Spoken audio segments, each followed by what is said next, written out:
division registration, so anybody that goes into the MVP can become registered to vote through that process. There are paper forms still. Those still exist. They exist in abundance. They're available at my office. They're available at your local library.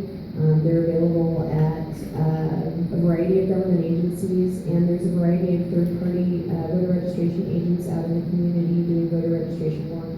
They're available at the political party offices, at the campaign headquarters of the political candidates, and they're also available by calling my office at 243-VOTE, and we will put a form in the mail to anybody that asks for one, and they can mail it back in. There's a little less than 2 weeks left until the voter registration deadline. So October 11th is the deadline to register to vote for the November 8th general election.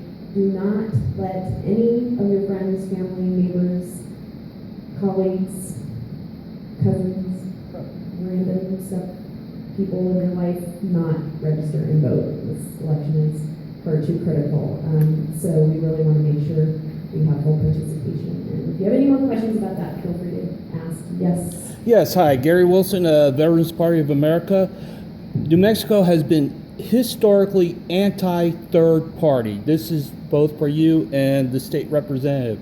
How come it's so difficult for a third-party candidate to get on the ballot?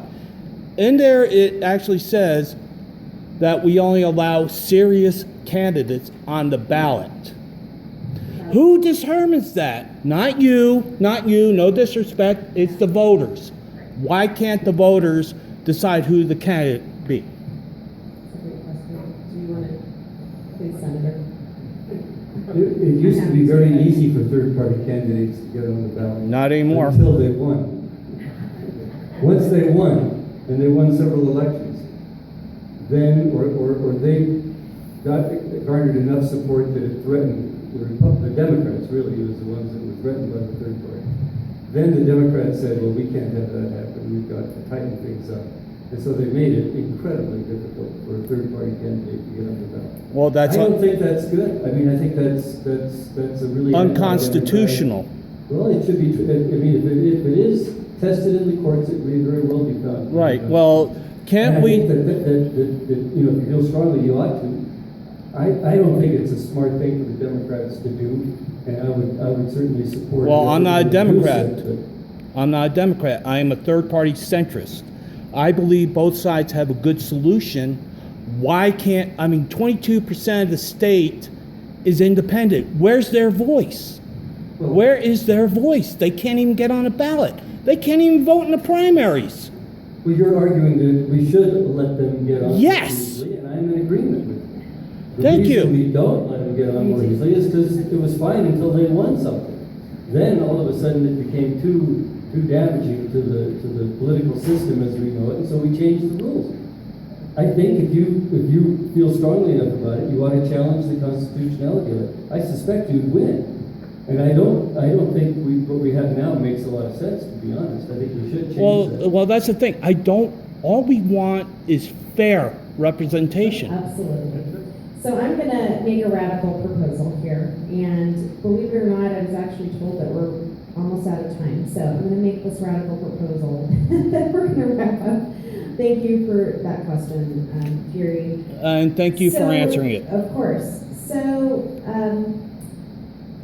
often I talk about, and I have here tonight, about the need to get closer and closer to full participation in our electoral process. The more robust participation we have, the healthier our democracy, the more reflective of the people of this country and this state our government will be, and the more responsive to the people will our elected leaders be. We started off the night, very first thing, boom. Senator Pino talked about the fact that the main thrust for him in bringing forth any piece of legislation is when his constituents bring something to his attention, when a group of people bring something to his attention. And any elected official in the state is going to be more responsive when they are approached by somebody in their district who votes or by a group of people who vote. Period, end of story. That is the reality of our democracy. So this is the key. We need to get more people out to the polls, and your third-party centrist group, the Veterans Party, Yes, ma'am. and other political parties that are not the two major parties, and independents, and voters of all stripes need to get out to the ballot box. I don't care if folks are in that ballot box holding their nose utterly. The only way we are going to get elected leaders, we have a few gems. We have the Jerry Ortiz Pinos up there. We have a few people, and I count myself among them. I am willing to make decisions and to push for policies that take power away from the office that I hold for the better of the state. In other words, or for example, I'd like to see a statewide ethics commission in New Mexico, and that would take away the power of overseeing the ethics process from the Secretary of State and give it to an independent commission. But the point that I am trying to make here is that there are not that many elected leaders in the state that are willing to do that. Am I right? There's nothing you can get it done. Right. So we need to elect more, and the way to do that is for as many people to get out to the polls and have their voice heard and to push those kinds of policies moving forward. That is how it's going to happen, is with that full participation. So with that, I'm going to wrap it up.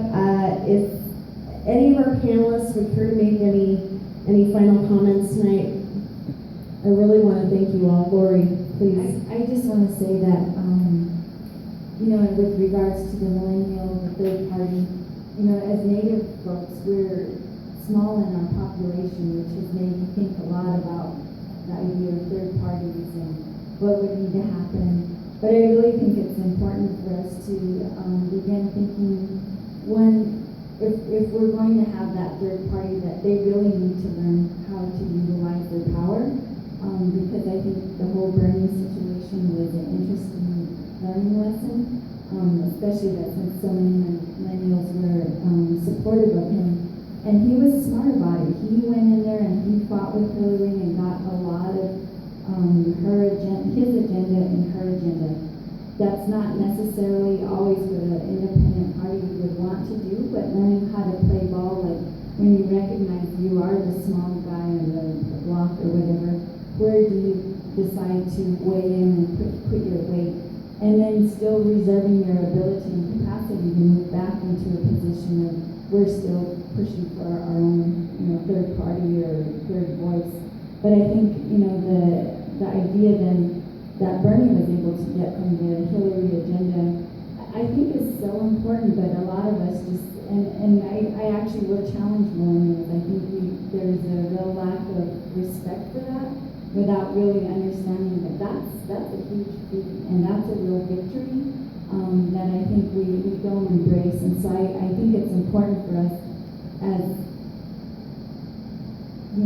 U.S. citizens, Americans or Native Americans or however we want to talk about ourselves, to really embrace this idea that if we are going to be a democracy, then we really do need to consider the maturing of our political analysis and movements, and be open-minded to understand what everybody else is doing. So I think that actually has a lot to say, because just the last thing, so I was listening to Barney Frank, and he was talking about him as a young person, and he was talking about his politicization, but one of the things he talked about was, there was the Occupy movement and then there was the Tea Party.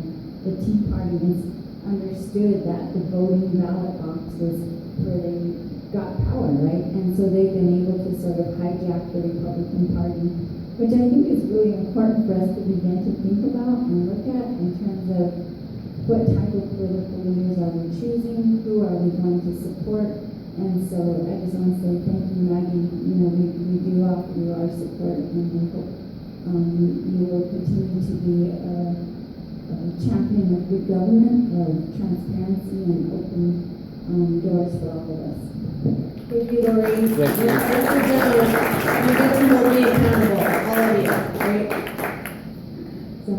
The current Secretary of State, the acting Secretary, interim, who is a Republican, sent out 450,000 cards to people that, I'm not sure where he got the list, but these are residents of New Mexico who were not currently registered to vote. And he said, you may be eligible to vote. Why don't you take a look at it, and here's a simple way to do it. You can do it online and blah, blah, blah. And immediately, I think something like over 10,000 have already registered in response to that. Much bigger turnout and increase in the voting rolls than any of our efforts have been able to generate as we go around and sit at the state fair and all the other approaches. They're out there, we have to be open to it. Maggie's opponent immediately attacked her fellow Republican for trying to get more people to register to vote. Big idea on her part is we should be scared, we should limit who votes, we should not try to get everybody to vote. Big idea on Mary's side is, on Maggie's side is, let's get everybody out to vote. Exactly. All right. Thank you all so much. This has been an amazing night. Thank you, many panelists. We appreciate it. And if you do nothing else after you leave here tonight, please vote. Thank you.